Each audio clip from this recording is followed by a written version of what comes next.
mas então eles passaram a imitar outros estrangeiros. Aproximadamente 50 anos haviam se passado após a morte do Capitão Cook no Havaí, antes que muitas rivalidades ocorressem nessas ilhas. Em 1794, numa época então onde se observou uma unificação nunca antes vista do arquipélago, o grande Kamehameha, então, ele colocou um homem na galeia de um dos navios de Vancouver para fazer com que ele aprendesse a cozinhar. Quando Vancouver estava se preparando para partir, Kamehameha então fez alguns pedidos aos britânicos para que eles então pudessem usar alguns dos utensílios de cozinha e outros utensílios. Eu gostaria aqui de citar. E agora que ele estava então em possessão de alguns dos requisitos para a mesa, este cozinheiro então, e todo tipo do que fosse necessário para a culinária, o rei então, com muito orgulho e satisfação, disse que agora ele poderia viver como rei George. Mesmo também já tinha ouvido de um pastor de um pastor, na verdade, que havia estado naquelas ilhas. Uma história, então, também de uma conexão extrema com os europeus. O que se disse, então, é que isso já havia ocorrido em outras oportunidades. Talvez essa genealogia, então, ela esteja presente na carta de Kamehameha ao rei George, onde ele começa a frase com prezado irmão. Nos últimos anos de vida de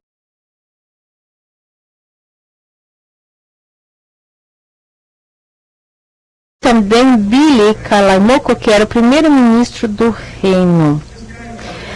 Esse tipo, eles então se colocaram nomes estrangeiros ao seu nome original. E isso é muito interessante e faz com que a gente se pergunte, principalmente aos nossos historiadores, se as tradições, na verdade, desses reinados imigrantes realmente aconteceram ou se aconteceram dessa maneira fantástica descrita. A sugestão dessa história não é necessária, porque esses reinados estrangeiros talvez sejam uma estrutura sem um evento, ou seja,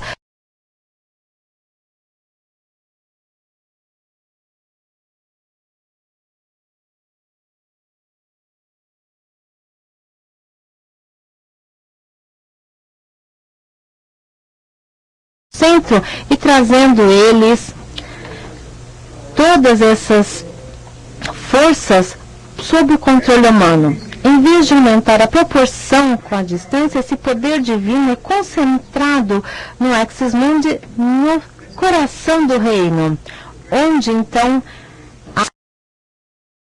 com a sua concorrente, com a diminuição da sua potência. Nesses sistemas, onde nós temos esses governantes com proteções universais, como o do budista Chakravarti King, ou o reinado persa, ou o reinado chinês, onde nós temos então esta forma de cosmocracia. Por meio da burocracia, que amplia também a sua presença, assim como o seu poder, esses cosmocratas então sintetizam o dualismo teológico ontológico que marcam então essas políticas dos reis estrangeiros, que produzem então um sistema diferente com uma norma centralizada e totalitária. Sem nenhuma autoridade particular ou privilégio ritual que permanece então nesse povo na base da sua natividade. Ou seja, aqui das soberania e como essa cosmografia então transcende tudo isso. Aqui, por exemplo, nós temos um texto que é bastante confuso, que vem da dinastia Han chinesa. Aqueles que inventaram a escrita nos primórdios da civilização desenharam estas linhas e as conectaram verticalmente pelo meio, chamando então aquele caractere de rei. As três linhas são ao céu, a terra e o homem, que passam então pelo meio, que une os princípios de todos os três, ocupando o centro então do céu, da terra e do homem, que passa por elas e une as três. Se não for o rei, quem é que poderia fazer isso? Então, por privilégio dessas relações, desses deuses, que incluem todo mundo, seja pela sua encarnação, por uma virtude superior ou pela sua ancestralidade, esses governantes, então, eles superam essa finitude humana, confundindo a polis com o cosmos, submetendo ambos ao seu poder. Isso, então, incluindo todos os monstros e monstros e imaginações que são coletadas das periferias. Esses produtos, então, que contêm toda também a potência selvagem desses povos que vivem no seu interior.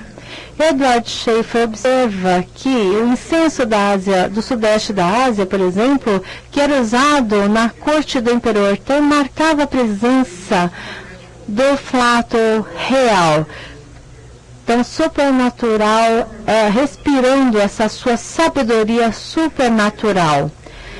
Aqui nós tínhamos também uma mesa de aromáticas que era colocada na frente dos filhos do céu. Então, esses conselheiros do Estado se perfilavam na frente da mesa e perfundiam essa fragrância mágica antes de passarem aos negácios. Nós tínhamos também o aroma do sândalo de Bornéu ou de outros lugares mais distantes, então, que simulavam a presença virtuosa do imperador entre os demais.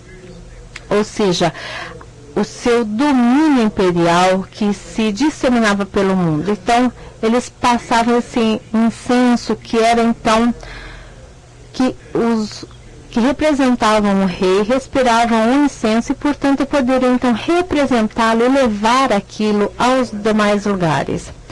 Assim também, um outro estudo de Confúcio, que foi escrito na dinastia Qin, reflete também o imperador europeu de há muitos anos. Diz o texto: durante a dinastia Tang, Charlemagne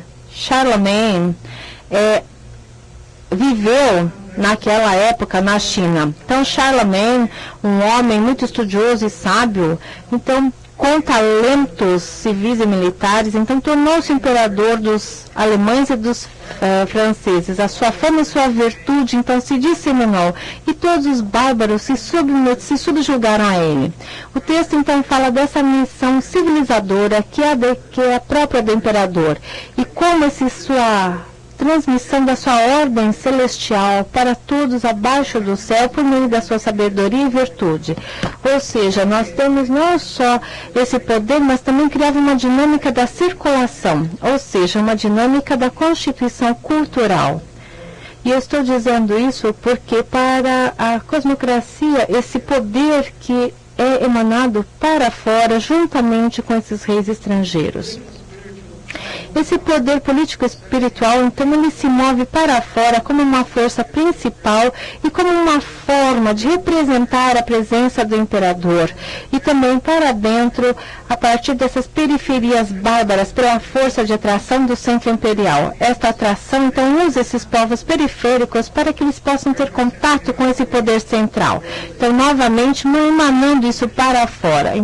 Então, há uma competição que os encaminha para o centro e depois eles então trazem isso para a sua parte interna para que eles possam até competir por isso. E esse poder periférico, que depois se move então para fora, para o exterior. Richard Van Glen relata então que após o famoso ministro da dinastia Han, Zhuge Liang, pacificar alguns bárbaros em algumas áreas do sudoeste da China, que esses povos subjugados continuaram a lhes dar um lugar a esse ministro, então, chinês, entre as suas divindades. De acordo com essas tradições locais, esses tambores de bronze, que são um símbolo universal da autoridade nessa região da China, foram conferidas, então, por Zhuge Liang. Tais honras foram mesmo pagas a Zhuge Liang em áreas onde ele nunca, na verdade, chegou a conquistar ou visitar. Isso porque os povos locais fizeram isso pela sua própria iniciativa, dando a ele, a autoridade daquela região. Então, nós temos esses tributos que é dado pelas periferias, que da mesma maneira que eles então dão poder a esses governantes cosmocráticos e civilizam então esses povos tributários, dando vantagem então aos reis estrangeiros. O efeito dessa organização de fato do planeta em sistemas regionais com políticas maiores ou menores se focam então em estados apicais, onde nós temos eles têm essas dinastias sobre as quais eles governam, ou de lugares mais distantes, passando então esse poder a centros secundários ou terciários.